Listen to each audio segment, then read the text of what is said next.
The Kerala story movie देखने के बाद एक एक्टर की कही हुई बात बहुत ज़्यादा याद आती है कि चीज होती है, हाँ, कुछ सच से ज्यादा बड़ी सच सुनाई पड़ती है। इस करके लगा के साहब आप लेट क्यों हो गए? मैंने कहा लेट कहाँ हुआ भाई, 10:42 में हो रहा है ना, 10:42 पे आया। This is a lie because you know it's a lie, so you have to pad it up with so much of confidence that it becomes truer than the truth.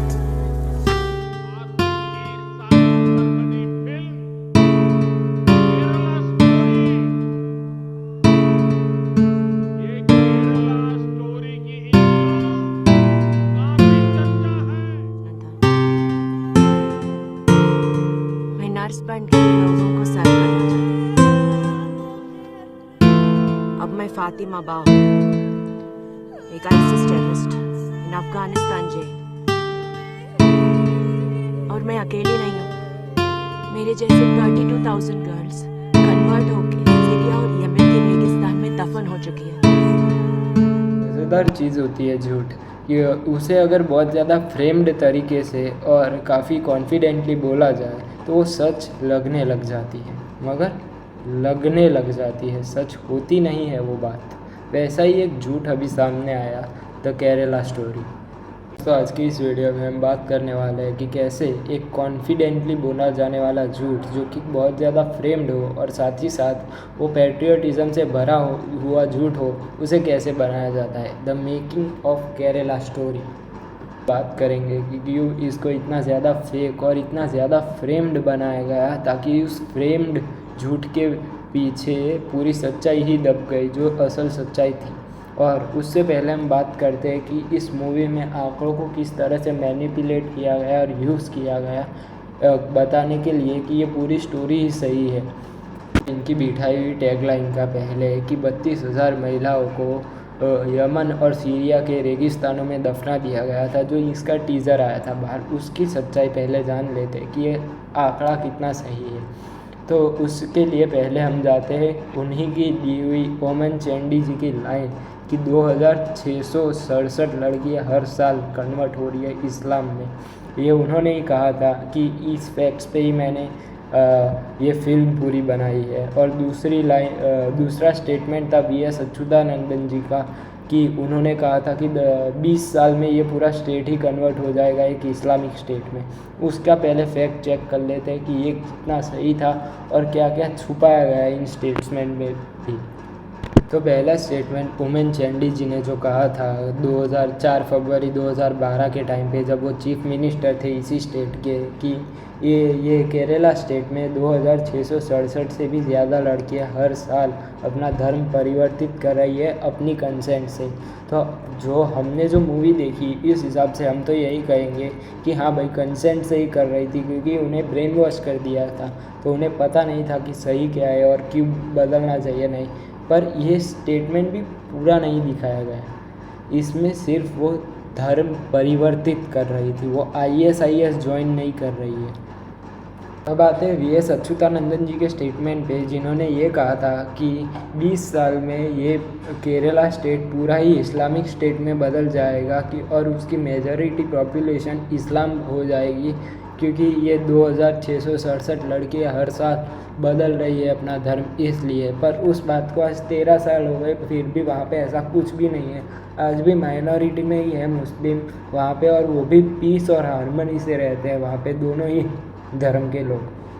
Global ने अपनी एक रिपोर्ट में कहा कि ऐसे जो Indians जिन्हें influence कर दिया जाता है ISIS ज्वाइन करने के लिए, जिनका ब्रेन वॉश किया जाता है, उनका सही आंकड़ा क्या है कि ये सच में 32,000 है लड़कियां, कि उससे कम है, या टोटल कितने हैं। अगर 32,000 लड़कियां ही है तो लड़के ऐसे कितने को इन्फ्लुएंस किया है, तो उन्हें आंकड़ा मिला सिर्फ 60 लोग ऐसे हैं पूरे भारत में अभी तक। और वो 2018 की बात की गई इसीलिए, पर तब तक 60 ही लोग ऐसे हैं जिन्हें भेजा गया है ISIS ज्वाइन करने के लिए, ऐसे इन्फ्लुएंस करके। अमीर वॉरेन को under secretary general of UN office of counter terrorism, इन्होंने भी अपनी 2017 की रिपोर्ट में ये मेंशन किया था कि 110 कंट्रीज़ में से करीब 40 से 42 हज़ार लोग ऐसे थे जिन्होंने सीरिया और इराक जाके ISIS ज्वाइन किया बाद में।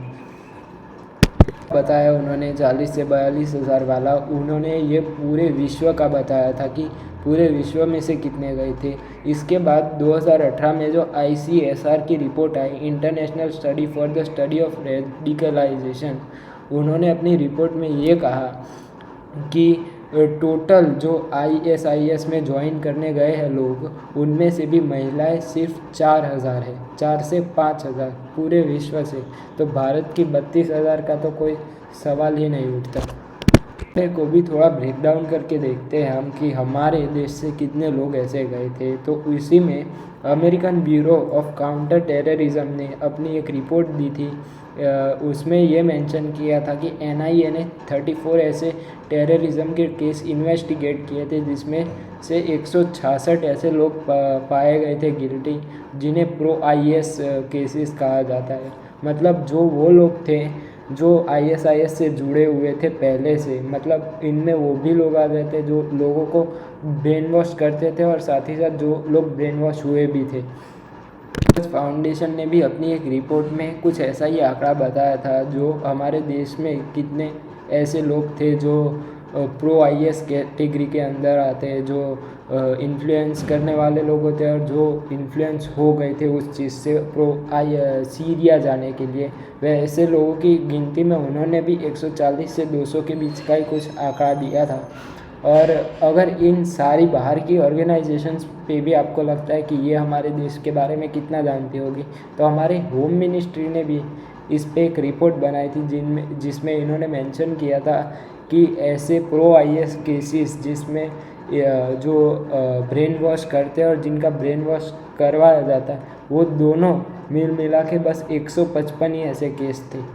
अब सवाल ये उठता है कि अगर 155 प्रो IS केसेस तो वो थे जिनमें जो इन्फ्लुएंस कर रहे थे लोगों को सीरिया जाने में और लोगों को अपना धर्म परिवर्तित करने में, और जो इन्फ्लुएंस हो रहे थे उन लोगों को दोनों को मिला के बोल रहे हैं, तो टोटल एक्चुअल आंकड़ा कितना था जो इन्फ्लुएंस हो गए थे लोग और जिन्होंने अपना धर्म परिवर्तित किया था। तो इसी पे US डिपार्टमेंट ऑफ स्टेट की एक रिपोर्ट आई थी जिसमें इन्होंने मेंशन किया था कि टोटल ऐसे 66 ही लोग थे जिन्होंने जो इन्फ्लुएंस हो गए और जिन्होंने बाद में अपना धर्म परिवर्तित करके सीरिया और इराक जैसे देशों में ISIS ज्वाइन किया।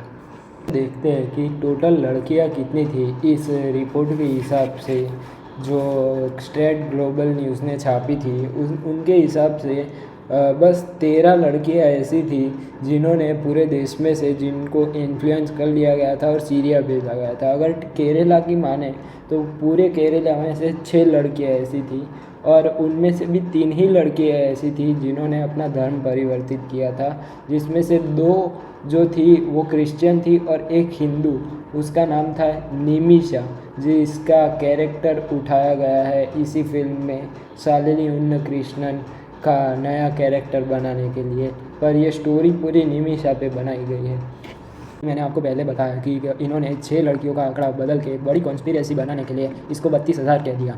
पर अब हम जानेंगे कि ये मूवी ऐसे ही क्यों बनाई गई थी कि सबके अंदर हेट प्रोवोक हो और सब इसे द कश्मीर फाइल्स की तरह मान के एक बड़ा इवेंट बना दे और किसी के 2024 के प्रोपेगेंडा फैलाने में काम आ जाए। इस मूवी के बताने से पहले कि इस मूवी का प्रोपेगेंडा कैसे फैलाया गया, मैं ये अपना एक ओपिनियन रखना चाहूँगा। मुझे लगता है कि प्रधानमंत्री साहब की और होम मिनिस्टर साहब की बात नहीं हो रही आपस में, क्योंकि जबकि उन्हें सारे फैक्ट्स मिल सकते थे अपनी होम मिनिस्ट्री से ही कि प्रो IS केसेस कितने हैं, तब भी उन्होंने जिस दिन मूवी रिलीज़ हुई उसी दिन अपनी एक रैली में कह दिया कि ये मूवी एक सच्ची घटनाओं पर आधारित है, ये मेरा फैलाया हुआ प्रोपेगेंडा नहीं है। उन्होंने ये भी कहा कि ये कांग्रेस की एक बड़ी चाल है, कांग्रेस ऐसे लोगों को सपोर्ट करता था, कांग्रेस उनसे सौदेबाजी करता था, जबकि उनके पास इन्फॉर्मेशन थी कि 155 ही ऐसे केसेस थे। फिर भी उन्होंने ये 32,000 का आंकड़ा सही ठहरा दिया। ये सब इन्होंने बिना चेक करवाए, बिना उसकी कुछ जांच करवाई कह दिया, जबकि उनके पास तो पावर भी थी, वो अब तो चेक भी करवा सकते थे, वो एक इन्वेस्टिगेशन इस पर अलग बिठा सकते थे कि 32,000 आंकड़ा सही है कि नहीं, और मूवी के मेकर्स पे केस कर सकते थे अगर ये गलत निकलता, जो बात में निकला भी, क्योंकि उन्हीं की होम मिनिस्ट्री ने छापा था। अब मैं आपको बताने वाला हूँ कि कैसे इन्होंने अपनी मूवी को बनाने के लिए 5 ऐसे स्तंभों का यूज़ किया जिससे ये मूवी ज़्यादा से ज़्यादा वायरल तो हुई, साथ ही साथ इस मूवी ने सबके अंदर एक हेट प्रोड्यूस कर दिया अगली कम्युनिटी की तरफ। वो 5 चीज़ें टैगलाइंस, जैसे कि सीरिया और यमन में में 32,000 लड़कियों को दफन कर दिया गया। दूसरी चीज़ जो इन्होंने यूज़ की वो है बिग शॉट एडवर्टाइजिंग, जैसे कि मोदी जी आके बोल रहे हैं, काफ़ी और मिनिस्टर्स ने भी वीडियो बनाई इस पर। तीसरा, हिंदू वर्सेस मुस्लिम कैरेक्टर्स, जैसे कि आसिफा दिखाई दे गई है जो बार बार हिंदू वर्ड्स को डिफेम करती रहती है। और चौथी चीज़ इन्होंने यूज़ की द लव जिहाद प्रोपेगेंडा, जो बार बार न्यूज़ में आता रहता है। और पांचवी चीज़ इन्होंने यूज़ की बोल्ड सीन्स, ताकि वो रियल लगे घटना। हिटलर को जब अपना कोई भी प्रोपेगेंडा फैलाना होता है या कोई फॉल्सिफाइड स्टेटमेंट देना होता है जिसे बहुत ज़्यादा फेमस करना होता था उसे, तो वो ज़्यादातर टैगलाइंस का यूज़ करता था और काफ़ी जगहों पे वो सेम टैगलाइन वायरल करवाता। जैसे कि नई नई बुक्स जो पब्लिश हो रही होती उसके प्रोपेगेंडा राइटर्स के द्वारा, उन्हें वो उसमें वो ऐसी लाइन्स डलवाता। हर बार हर रोज़ जो न्यूज़पेपर्स आते उसमें वो ऐसी लाइन्स डलवाता, मैगजीन्स में ऐसी लाइन्स डलवाता, जिससे कि बार बार रिपीटेडली ऐसी लाइन्स रिप्रेजेंट होती रही पब्लिक के सामने, जिसके कारण वो जो उसे झूठ बोलना होता था उसे बड़ी आसानी से बोल पाता था। साथ ही साथ जो वो ऐसी लाइन्स टैगलाइंस यूज़ करता था अपने प्रोपेगेंडा फैलाने के लिए, उसमें काफ़ी ज़्यादा नंबर्स का यूज़ करता ताकि वो लाइन ट्रस्ट वर्दी लगती रहे। ऐसा ही कुछ यूज़ किया हमारे केरला स्टोरी के डायरेक्टर सुदीप्त सेन ने भी। उससे पहले मैं बता देता हूँ कि जो कश्मीर फाइल्स रिलीज़ हुई थी फिल्म पिछले साल, उसमें कुछ ऐसा ही स्टेटमेंट यूज़ किया गया था that Kashmir is never been an integral part of India. पर उस मूवी में तो इसे सच्चा दिखाया गया था, क्योंकि अरुंधति रॉय ने सच में ऐसा प्रोपेगेंडा फैलाने के लिए जेएनयू में ऐसा बोला भी था।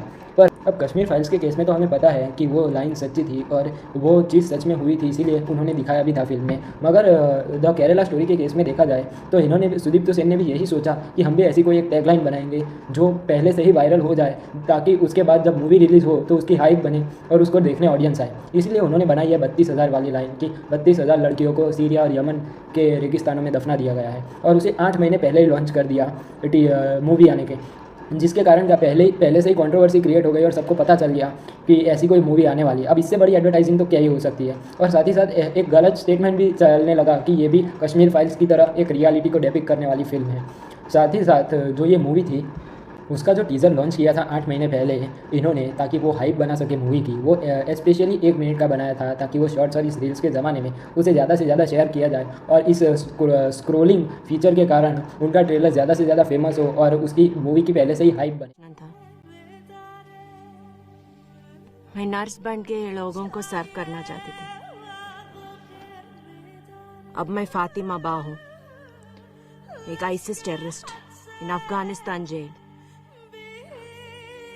और मैं अकेली नहीं हूँ, मेरे जैसे 32,000 गर्ल्स कन्वर्ट होके सीरिया और यमन की रेगिस्तान में दफन हो चुकी है।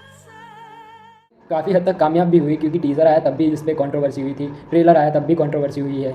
और साथ ही साथ जो ये टीज़र बनाया गया था उसमें जब अदा शर्मा ऐसे बैठ के बता रही होती है अपनी स्टोरी, वो इंटेंशनली ऐसे ही टीज़र बनाया गया था, क्योंकि मूवी में कहीं भी ऐसा कोई सीन है ही नहीं। तो शायद इस मूवी की हाइप बढ़ाने के लिए या ऐसा प्रोपेगेंडा फैलाने के लिए ये पहले से टैगलाइन की तरह यूज़ किया हो इसको। साथ ही साथ इस मूवी ने अपने बजट से ज़्यादा पैसे तो पहले दिन ही कमा लिए थे, पर आगे जाके ये पूरी सुपर हिट भी मूवी हो सकती है, क्योंकि सुदीप्त सेन ने एक अच्छा सा फॉर्मूला क्रैक कर लिया था इस मूवी को चलवाने के लिए। क्योंकि इन्होंने 5 पॉइंट इतने मस्त रखे इस मूवी के लिए, ताकि जो अभी जो बॉलीवुड में मूवीज़ बैन हो रही है या उन्हें वो चल नहीं रही है, उसको क्रैक बहुत अच्छे से किया। क्योंकि इन्होंने पहले तो फिल्म बहुत ही कॉन्ट्रोवर्शियल और सेंसिटिव टॉपिक पे बना दी, हिंदुओं वर्सेस मुस्लिम का प्रोपेगेंडा भी यूज़ कर दिया, कुछ इतना बड़ा झूठ बोल दिया ताकि उसमें सिर्फ कैरेक्टर्स ही सही रखे, बाकी तो पूरी स्टोरी लाइन झूठी ही बता दी इन्होंने। और साथ ही साथ कश्मीर फाइल्स जैसी मूवी के साथ कंपैरिजन भी कर दिया ऐसी फेक मूवी का। और बाद में सबसे आखिर में मूवी के रिलीज़ के दिन ही पीएम का रिव्यू भी आ गया, ताकि पीएम की भी 2024 की तैयारियां हो सके। तो अगर आपने मूवी देखी है तो आपको पता होगा कि इस मूवी में बार बार जिहाद शब्द का प्रयोग बहुत होता है। जो भी सारे आईएस से जुड़े हुए कैरेक्टर्स दिखाए इस मूवी में, वो बार बार ये जिहाद वर्ड का पूरी मूवी में इस्तेमाल करते रहते हैं। अब इसके पीछे क्या है, क्या रीज़न है कि इसे क्यों ऐसे यूज़ किया गया? तो आपने बार बार न्यूज़ चैनल्स में पॉलिटिशियंस से, कुछ पेड इन्फ्लुएंसर से भी ये बहुत बार सुना होगा कि लव जिहाद जैसा कॉन्सेप्ट होता है, जिसमें इस मूवी में भी दिखाया गया कि एक मुस्लिम लड़का एक हिंदू लड़की को फंसा लेता है और धर्म परिवर्तित कर देता है उसका। काफ़ी तो बड़े बड़े एक्टर्स जैसे कि शाहरुख खान, सैफ अली खान, फिर आमिर खान पे भी इसके इल्ज़ाम लगाते रहते हैं कि ये एक जिहादी एक्टर्स है और ये लव जिहाद फैला रहे हैं, जबकि उल्टा इसका कभी कोई नहीं पता था कि मनोज बाजपेयी जैसे एक्टर्स जिन्होंने एक मुस्लिम लड़की से शादी की है, ये कभी कोई भी नहीं दिखा था। और ऐसे तो काफ़ी सारे एग्जांपल्स है उल्टे के भी। इस जिहाद वर्ड का यूज़ करने के पीछे एक ही सिंपल सा कॉन्सेप्ट है। जब हर जगह से पॉलिटिशियंस, मीडिया और हर जगह से ये जिहाद कर रहे थे, साथ में अब मूवी में भी आ रहा है ये कॉन्सेप्ट कि जिहाद के कारण ही वो उन लड़कियों को ले गए और कोई स्टोरी ही मोड़ दी इस वर्ड को यूज़ करके। उसका सिंपल सा कॉन्सेप्ट ये है, इसे इल्यूजन ऑफ ट्रूथ कहा जाता है। जोसेफ गेबल्स जो प्रोपेगेंडा मिनिस्टर थे हिटलर के रूल के टाइम पे, उन्होंने कहा था कि if you tell a big lie enough and keep repeating it, people will eventually come to believe in it. और ऐसा दिख भी रहा है होता हुआ कि जब हर जगह से जिहाद का कॉन्सेप्ट सब बोल रहे हैं तो लोग भी मानने लगते हैं कि क्या पता बड़ी कॉन्स्पिरेसी ना हो, पर छोटे लेवल पे ये सब हो भी रहा हो जो वो सरकार के पकड़ में ना आ रहा हो, क्या पता ये झूठ हो सकता है।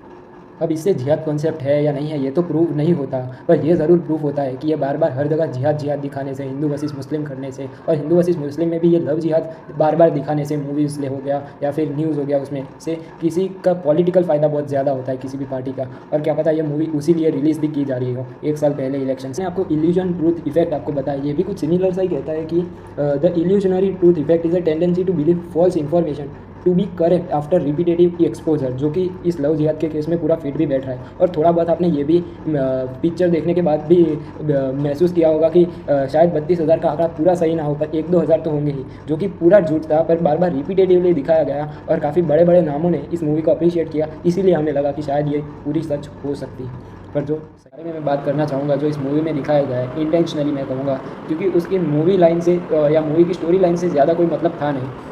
क्योंकि इस मूवी में दिखाया गया है काफ़ी सारे बोल्ड सीन्स जिसमें हमें देख के थोड़ा सा अनकंफर्टेबल महसूस होता है, जो नॉर्मल मूवीज़ में कभी होते नहीं है। ऐसे सीन्स जैसे कि किसी का हाथ कटता हुआ या सर कटता हुआ भी दिखाया गया है इस मूवी में। अब हमने कश्मीर फाइल मूवी तो देखी थी जो पिछले साल रिलीज़ हुई थी, जो भी कुछ ऐसे ही सेंसिटिव टॉपिक पे बनाई गई थी, पर उस मूवी के साथ चक्कर ये था कि वो मूवी पूरा सच बताती थी जो कश्मीर में हुआ था, और स्पेशली वो उस दिन को डेपिक्ट कर रही थी जिस दिन कश्मीरी पंडितों को 1990 में से कश्मीर में से निकाल दिया गया था। तो उस मूवी में काफ़ी सारे सही सीन्स भी दिखाए गए थे और कुछ ऐसे बोल्ड सीन्स थे जो दिखाने ज़रूरी भी थे इस मूवी के लिए स्पेसिफिकली, ताकि हमें पता चल सके कि वो हमारी हिस्ट्री कैसी थी। क्योंकि उन सारे सीन्स का बाद में बड़े बड़े इन्फ्लुएंसर्स जो कश्मीर से थे और या हमारे बड़े बड़े एक्टर्स अनुपम खेर जैसे, उन्होंने भी बताया कि रियलिटी तो इससे भी वर्स्ट थी, इसीलिए ये सारे सीन्स दिखाने ज़रूरी थे इस मूवी में। कुछ ऐसा ही कॉपी किया गया ये द केरला स्टोरी में मूवी में। अब आपने द केरला स्टोरी मूवी का सेकंड पार्ट जो कि इंटरवल के बाद आता है वो देखा हो तो पता चलता है कि इस मूवी को सेकंड पार्ट इंटरवल के बाद से काफ़ी ज़्यादा इंटेंशनली इमोशनल बनाया गया है ताकि वो लोगों की सिंपैथी गेन कर सके। क्योंकि उसमें दिखाया जाता है कि शालिनी जब सीरिया पहुंचती है तो उसे धीरे धीरे अपनी मिस्टेक रियलाइज़ होना शुरू हो जाती है, क्योंकि दिखाया जाता है कि वहाँ सीरिया में औरतों को फ़ोन रखने की भी मनाही होती है। और कुछ तो ऐसे सीन्स दिखाए जाते हैं जिसमें उसी का पति उसे रेप कर रहा होता है, उसके हाथ से उसका बच्चा छीन लिया जाता है, और साथ ही साथ उसको काफ़ी लोग काफ़ी ISIS के मिलिटेंट्स रेप भी करते हुए दिखाए गए उस मूवी में। और उसमें भी दिखाया जाता है कि जो मोबाइल होता है वो औरतें नहीं रखती उस प्रॉपर एरिया में, ताकि वो लोग बाहर के लोगों से अपना कनेक्ट ना बना सके। और अगर जब एक औरत रखती है तब उसे ही मार दिया जाता है और उसकी फैमिली का गला भी काट दिया जाता है इस चीज़ को रखने के कारण। और आगे जैसे कि मूवी में दिखाया गया है कि शालिनी बार बार कह रही होती है कि उसे अपनी माँ से मिलना होता है जब वो अफगानिस्तान की जेल में बंद होती है तब, और जब वो सीरिया में उन टेररिस्ट के साथ होती है तब भी। तो ऐसा भी कुछ नहीं था, क्योंकि जब ये इंटरव्यू में पूछा गया निमिषा को कि उसे अपनी माँ से मिलना है कि नहीं, तब उसने साफ साफ कह दिया था कि अगर मेरी माँ को मिलना होगा तो मैं मिल सकती हूँ, बाकी मुझे उन्हें मिलने में कोई ज़्यादा दिलचस्पी नहीं है। जिससे हमें पता चलता है कि हर बार बोल्ड सीन्स दिखाना या कुछ ऐसे दिल दहलाने देने वाले सीन्स दिखा रहे हैं वो हर बार रियलिटी नहीं होती, क्या पता वो सूडो रियलिटी का डिपिक्शन कर रहे हो। चौथा पॉइंट मैं इस वीडियो का बताना चाहूँगा the Hindu versus Muslim characters जो इस पूरी मूवी में दिखाए गए हैं। मोदी मीडिया का एक और कॉन्सेप्ट चुरा लिया गया है इस मूवी में, क्योंकि इस मूवी को देखते तो हमें पता चलता है कि इसमें काफ़ी सारे हिंदू वर्सेस मुस्लिम सीन्स दिखाए गए हैं। वो भी कैसे मैं बताता हूँ। जैसे कि इस मूवी में सारे के सारे मुस्लिम कैरेक्टर्स हैं वो सारे ही नेगेटिव दिखाए गए एक्सेप्ट वन कैरेक्टर जो उस कॉलेज की डीन होती है। जब वो एक सीन के लिए आती है वो जब पहली बार नए नए कॉलेज में आ रहे होते हैं तब उनका बस इंट्रोडक्शन देने के लिए, उसके अलावा कोई भी ऐसा मुस्लिम कैरेक्टर दिखाया नहीं गया है जो उनके फेवर में बोल रहा हो, जो सच में अच्छा दिखाया हो। इसमें सारे ही मुस्लिम कैरेक्टर्स नेगेटिव दिखाए गए हैं। दूसरी बात जो इस मूवी में दिखती है हमें कि इसमें एक कैरेक्टर होती है आसिफा, जो वो तीनों लड़कियों का ब्रेन वॉश करती है धीरे धीरे। मूवी में दिखाया जाता है कि आसिफा कुछ प्लांटेड गुंडे रखती है। जब ये तीनों लड़कियां जाने वाली होती है मॉल में शॉपिंग करने के लिए, तब वो प्लांटेड गुंडे रखती है ताकि वो जब वो वापस आए वो तीनों लड़कियां जब उनकी ऐसे वो गुंडे छेड़ वेड़ दे तो उन्हें इन्फ्लुएंस कर सके अपना धर्म परिवर्तित करने के लिए। कुछ ऐसा सीन होता है जब वो जाती है तीनों लड़कियाँ सच में मॉल में, तो क्या होता है कि पहुंचती है मॉल में, तब वो उनके पास वो जब शॉपिंग कर ही रही होती है मॉल के बीच में से गुजर रही होती है, तभी कुछ गुंडे आते हैं और उनको गलत जगह टच करते हैं और फिर उनके साथ फालतू में लड़ना शुरू कर देते हैं। और उनको फिर भी टच करते हैं वापस से गलत जगहों पे, उनको मारते हैं। फिर भी वहाँ की आसपास की ना पब्लिक आती है, ना उस मॉल का चौकीदार आता है, ना कोई पुलिस को फ़ोन करता है। मतलब गुंडे तो आसिफा ने प्लांटेड किए हुए थे ना, पब्लिक तो पूरी प्लान की नहीं हुई थी। यहीं से पता चलता है कि ये मूवी बस ऑडियंस के मन में हेट पैदा करने के लिए बनाई गई है। क्योंकि ये मूवी कई अगर टाइम पीरियड रियलिटी में देखा जाए तो 2016-17 की बात हो रही है, जब इंटरनेट पे इतना वायरल था, जब लोग इतने ज़्यादा जागरूक थे। 1960 की बात तो नहीं चल रही ना ये मूवी में। दिखाया जाता है कि उन लड़कियों के कपड़े भी फाड़ दिए जाते हैं, मतलब इतना बेकार सीन दिखाया जाता है इसे। पर उसकी गलती नहीं मानूंगा, पर पब्लिक को ही मारते हुए नहीं दिखाया जा रहा। जबकि अगर आज के टाइम पे या तब भी कोई सीटी भी मार दे लड़की को या कुछ बेतुकी सी बात भी बोल दे तो भी उसे पहले मारा जाता था, फिर पुलिस के पास ले जाया जाता था। और इसमें जब लड़कियों के कपड़े फाड़ दिए गए हैं, उन्हें गलत जगह टच किया गया, फिर भी कोई नहीं आता, ना चौकीदार आता है उस मॉल का, ना आसपास की पब्लिक आती है, ना आसपास वाले दुकानदार आते, सब खड़े होकर देख ही रहे थे। मुझे तो लगता है पब्लिक भी खरीद ली होगी IS वालों ने। मूवी में अगर इतना इलॉजिकल सीन, इतना फालतू सीन दिखाया जा रहा है तो सीधी से मतलब है कि ऐसी रियलिटी तो कहीं भी नहीं हो सकती। मुझे तो लगता है सीरिया में भी इतने हद तक तो नहीं हो सकता। पर इंडिया तो एक ऐसे फिर भी सेक्युलर कंट्री है जहाँ पे कम्युनिटीज़ रहती है, जहाँ पे पुलिस भी इतनी सशक्त है, पब्लिक भी इतनी सशक्त है। वहाँ पे तुम ऐसा दिखा रहे हो कि कोई भी आ रहा है, छेड़ रहा है, कपड़े फाड़ रहा है और आसपास की पब्लिक कुछ नहीं कर रही। सीधा सा मतलब है कि इसे प्रोपेगेंडा फैलाने के लिए और ऑडियंस के मन में हेट पैदा करने के लिए ये मूवी बनाई गई है। तरह और भोला इस मूवी में इन तीनों लड़कियों को दिखाया गया उतनी तो वो थी भी नहीं, क्योंकि उन्हें इतनी ही बात समझ नहीं आती कि हमारे साथ अगर ऐसा हुआ है तो हम किसी और को कंसल्ट करें। अगर पुलिस को नहीं बताना है तो अपने हॉस्टल में किसी को बता दें, हम अपने कॉलेज में बता दें। इतना भोला तो कोई अनपढ़ भी नहीं हो सकता। फिर भी ये तो नेशनल कॉलेज से दिखाई गई है कि ये नेशनल नर्सिंग कॉलेज से थी। एक बार को सच बात मान लें कि ये 32,000 का आंकड़ा एकदम सही है, जैसे कि कश्मीर फाइल एक सच्ची मूवी थी, उस तरह से इसे भी मान लेते हैं हम। तो कश्मीर फाइल के टाइम पे तो आपने बहुत बोला था कि कांग्रेस का था इसीलिए उन्होंने कुछ नहीं किया। तो अगर यह आंकड़ा सही है तो प्रधानमंत्री जी आपकी सबसे बड़ी गलती हुई ना इसमें कि 32,000 लड़कियाँ चली जाती है और हमारे देश की सिक्योरिटी, होम मिनिस्ट्री कोई कुछ नहीं कर पाता। IS वाले ले जाते हैं, वो तो फिर आगे भी ले जाएंगे 2024 के बाद भी। अगर ये छोटी सी और इतनी लॉजिकल सी बात मुझ जैसे 18 साल के छोटे से बच्चे को समझ आ सकती है, फिर तो वो तो प्रधानमंत्री है ना देश के। उन्हें तो सबसे पहले समझ आनी चाहिए कि अगर 32,000 का आंकड़ा 1 मिनट के लिए सही भी है तो सबसे बड़ा कसूर तो उनका हुआ। अब ये ब्लेम आप स्टेट गवर्नमेंट पे मत डाल देना। यहाँ पे मैं आसिफा पे अपना एक ओपिनियन देना चाहूँगा, जो ब्रेन वॉश कर रही थी कि वो एकदम बेकार ब्रेन वॉशर है। क्योंकि यहाँ पे पूरी पार्टीज़ और डायरेक्टर्स मिलके एक मूवी बना रहे हैं ब्रेन वॉश करने के लिए पब्लिक को, ताकि 2024 में काम में आ जाए। और आसिफा से अच्छे लॉजिक नहीं ढूंढे जा रहे कि वो ब्रेन वॉश करके दिखा दे ऑडियंस को कि भाई हाँ मैं सच में अच्छा ब्रेन वॉश कर सकती हूँ। वो फालतू ही लॉजिक यूज़ कर रही थी, जो रियलिटी में किसी इंडिविजुअल को दिखाया जाए तो वो उसे ही गाली देगा पहले। उनकी बात तो मैं ये मानूंगा इस मूवी को और प्रधानमंत्री जी को के रिव्यू को लेकर कि उनके पास तो इतनी ज़्यादा पावर थी, वो एक कमेटी बनवा सकते थे, इस मूवी का ट्रेलर देख के बनवा सकते थे अपनी रिपोर्ट को छोड़ के। वो अपनी होम मिनिस्ट्री से ही डेटा मंगवा सकते थे कि सच में ये फिगर है कि नहीं है। पर उन्होंने ये कुछ भी नहीं किया। बस जिस दिन मूवी रिलीज़ हुई कर्नाटक में जाके इलेक्शन के टाइम पे बोल दिया, या अगर किया हो तो उसके डेटा भी दिखा दे वो एक बार के लिए। अब इस सब में एक आखिरी पॉइंट जिसको यूज़ किया गया इस मूवी को प्रमोट करने के लिए वो था द बिग शॉट एडवर्टाइजिंग। ये बिग शॉट एडवर्टाइजिंग मैं समझाता हूँ। जैसे कि 5 मई 2023 को ये मूवी रिलीज़ हुई, उसी दिन हमारे प्रधानमंत्री जी ने इस मूवी का रिव्यू भी दे दिया था कर्नाटका की रैली में कि ये मूवी सत्य पर आधारित है और ये आतंकी साजिशों को दिखाता है। उन्होंने तो ये भी कहा, जो मूवी में मेंशन भी नहीं था या असल रिपोर्ट्स में भी नहीं था, कि इसमें कांग्रेस का भी हाथ है, कांग्रेस ऐसे लोगों को सपोर्ट भी करता है और कांग्रेस इन लोगों के साथ सौदेबाजी भी करता है, जिसका कोई प्रूफ भी नहीं दिख रहा अभी तक मैं कह रहा हूँ। और साथ ही साथ इस मूवी में आसिफा को भी एक बहुत बुरा ब्रेन वॉशर दिखाया गया है, ताकि जैसे कि वो एक छोटे से बच्चे को ब्रेन वॉश कर रही हो, क्योंकि वो भी इतने फालतू चीज़ें यूज़ करती है अपनी ब्रेन वॉशिंग में कि क्या बताओ। पहले कि वो पूरे टाइम हिंदू गॉड्स और मुस्लिम गॉड्स करती रहती है और उनसे वो 3 लड़कियाँ मान भी जाती है। जैसा कि इसमें दिखाया गया है कि ये तीनों लड़कियाँ फर्स्ट ईयर में आई होती है इस कॉलेज में, नहीं तो मैं मान के चलता हूँ कि ये 18 से 20 साल के बीच के एज में ग्रुप में होगी। अगर सच में किसी 18 या 20 साल वाले को पूछा जाए और ऐसे ब्रेन वॉश किया जाए तो हिंदू तो छोड़ो, मुस्लिम भी उसे आसिफा को गाली देके जाएगा। ये तीनों लड़कियां तो उस स्टेट से दिखाई गई है जहाँ पे फीमेल लिटरेसी 93.91% है, और इन तीनों लड़कियों को भी नेशनल नर्सिंग कॉलेज से दिखाया गया है। फिर भी इन्हें इतना बेवकूफ़ दिखाया गया है कि इन्हें इतना छोटा सा लॉजिक भी समझ नहीं आता। इस पूरी घटना पे या इस पूरी मूवी पे मैं अपना रिव्यू बता देता हूँ कि क्या है। इस मूवी में एक तो काफ़ी ज़्यादा झूठी बात कही है, वो मैंने कुछ अलग अलग फैक्टर से आपको समझा भी दिया कैसे।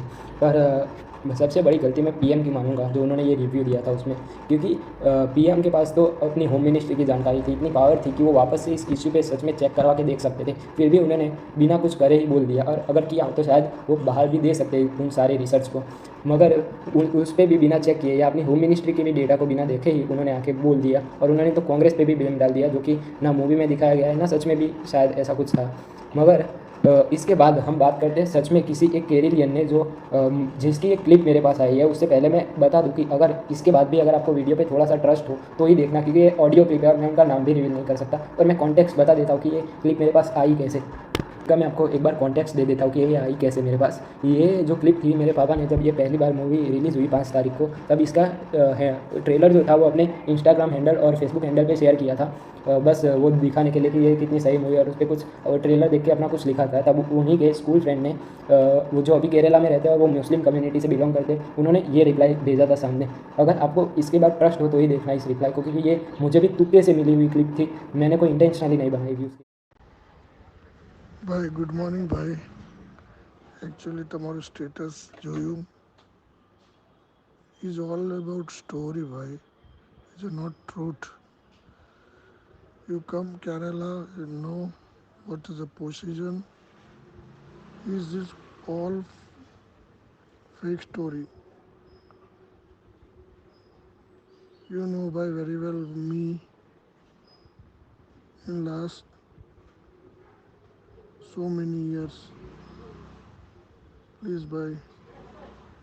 This is all fake buy. Clip को देखने के बाद अगर आपको लग रहा हो कि ये मैंने इंटेंशनली बनाई है, तो मैं फिर से क्लियर कर देता हूँ कि ये मेरे को डालने का कोई सीन नहीं था, और मुझे पता भी नहीं था कि ऐसा कुछ रिप्लाई आने वाला है कि नहीं आने वाला। ये मेरे को बाई चांस मिली हुई ऑडियो क्लिप थी। मगर इसके बाद भी अगर आपको लग रहा है कि ये केरेलियन झूठ बोल रहा है, क्योंकि मैं पूरे ट्रस्ट के साथ कह सकता हूँ, क्योंकि मैं जानता हूँ इन्हें, पर मैं इनका नाम नहीं बता सकता, पर फिर भी लग रहा हो कि मैं झूठ बोल रहा हूँ या हर जगह से एकदम झूठ आ रहा है और सुदीप सेन ही सही है, तो शायद ब्रेन वॉश कोई और कर रहा है आपको 2024 के लिए। धन्यवाद। वीडियो से रिलेटेड एक आगे अपडेट आई है, ये वीडियो थोड़ा डिलेड हो गया इसलिए अभी बता देता हूँ अपडेट इसी वीडियो में कि ये आई है 18 तारीख को, 18 मई को, कि the supreme court has mention the producers of the Kerala story to put a disclaimer in the film that saying that, first point इसमें लिखा है, there is no authentic data of 32,000 girls converted, मतलब पीपल कन्वर्टेड और any other figure. ऐसा मतलब कोई proper figure इसका है नहीं जो क्लेम किया जा सकता है। और दूसरा लिखा है कि the film represent a fictionalised version of the subject matter, मतलब कि सीधा सीधा ये फिल्म में जो असल कहानी थी उसको पूरा ही पलट दिया और एक फिक्शन बेस्ड मूवी ज़्यादा बता दिया सुप्रीम कोर्ट ने। इसे मोदी जी ने जो रिव्यू दिया था उसका ये पलटवार सुप्रीम कोर्ट ने दे ही दिया उनकी 24 की इलेक्शन की तैयारियों में।